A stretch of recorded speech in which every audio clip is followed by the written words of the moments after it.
ಯಾಕೆ ಚಿತ್ರದುರ್ಗವನ್ನೇ ಆರಿಸ್ಕೊಳ್ಳಿಕ್ಕಾಯಿತು? ಹಿರಿಯರಾಗಿರುವಂತಹ ಮಾಜಿ ಉಪಮುಖ್ಯಮಂತ್ರಿಗಳು ಮತ್ತು ಚಿತ್ರದುರ್ಗ ಕ್ಷೇತ್ರದ ಜನಪ್ರಿಯ ಸಂಸದರಾಗಿರುವಂತಹ ಗೋವಿಂದ ಕಾರಜೋಳಜಿಯವರು ಅವರಲ್ಲಿ ಸಂಸದರಾಗಿರುವ ಕಾರಣದಿಂದ ಇಲ್ಲ ನಾವು ಚಿತ್ರದುರ್ಗದಲ್ಲೇ ಮಾಡಬೇಕು ಅನ್ನೋ ಬಯಕೆ ಅವ್ರದ್ದು ಕೂಡ ಇತ್ತು.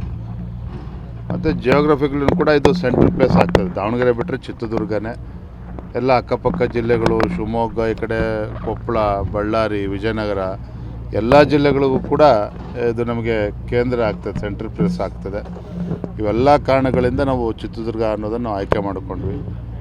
ಬಹಳ ಮುಖ್ಯವಾಗಿ ಏನು ಅಂತೇಳಿದ್ರೆ, ಈ ನಾಡು ಕಂಡಂಥ ಅಪ್ರತಿಮ ಹೋರಾಟಗಾರ ಸನ್ಮಾನ್ಯ BS ಯಡಿಯೂರಪ್ಪನವರು, ನಾನು ಯಾವಾಗಲೂ ಕೂಡ ಒಂದು ಮಾತನ್ನು ಹೇಳ್ತಾ ಇರ್ತೇನೆ, ಅವರು ಅದೃಷ್ಟದ ಮುಖ್ಯಮಂತ್ರಿಗಳಲ್ಲ. ತಮ್ಮ ಜೀವನದುದ್ದಕ್ಕೂ ಕೂಡ ಹೋರಾಟವನ್ನು ಮಾಡಿ ದೀನದಲಿತರು, ಬಡವರು, ರೈತರ ಪರವಾಗಿ ಹೋರಾಟಗಳನ್ನು ಮಾಡ್ಕೊಂಡು ಬಂದು ಅವ್ರ ಜೀವನದಲ್ಲಿ ಯಾವತ್ತೂ ಕೂಡ ಮುಖ್ಯಮಂತ್ರಿ ಆಗಬೇಕು ಮತ್ತೊಂದು ಅಂತೇಳಿ ಬಯಸಿದವರಲ್ಲ. ಆದರೆ ಕಾಲಕ್ರಮೇಣ ನಾಡಿನ ಜನತೆ ಯಡಿಯೂರಪ್ಪನವರಲ್ಲಿ ನಾಯಕತ್ವ ಗುಣವನ್ನು ಗುರುತಿಸಿ, ಬಡವರ ಪರವಾಗಿರ್ತಕ್ಕಂಥ ಕಾಳಜಿಯನ್ನು ಗುರುತಿಸಿ ಅವರನ್ನು ಅಷ್ಟು ಎತ್ತರಕ್ಕೆ ತೆಗೆದುಕೊಂಡು ಹೋಗಿದ್ದಾರೆ. ಹಾಗಾಗಿಯೇ ಸನ್ಮಾನ್ಯ BS ಯಡಿಯೂರಪ್ಪನವರ ವಿಶೇಷತೆ ಏನಪ್ಪ ಅಂತೇಳಿದರೆ, ಅವರ ಅದೃಷ್ಟದ ಮುಖ್ಯಮಂತ್ರಿಗಳಲ್ಲ, ಪರಿಶ್ರಮದಿಂದ ಜನರ ವಿಶ್ವಾಸನ ಗೆದ್ದು ಜನನಾಯಕರಾಗಿ ಮುಖ್ಯಮಂತ್ರಿ ಆಗಿರ್ತಕ್ಕಂಥವ್ರು ಅವರು. ಇವತ್ತು ಅವ್ರು ಯಾವುದೇ ಒಂದು ಅಧಿಕಾರ ಸ್ಥಾನಮಾನ ಇಲ್ಲದೆ ಹೋದರೂ ಸಹ ಇವತ್ತು ಕೂಡ ಜನರು ಅವರನ್ನು ಬಯಸ್ತಾರೆ.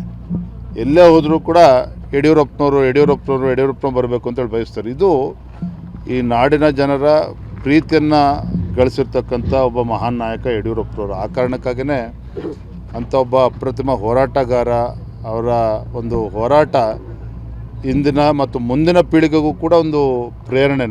ನಮ್ಮಂಥ ಬೆಳೀತಾ ಇರತಕ್ಕಂಥ ರಾಜಕಾರಣಿಗಳಿಗೆ ಪ್ರತಿಯೊಬ್ಬರು ಕೂಡ ಅವ್ರ ಪ್ರೇರಣೆ.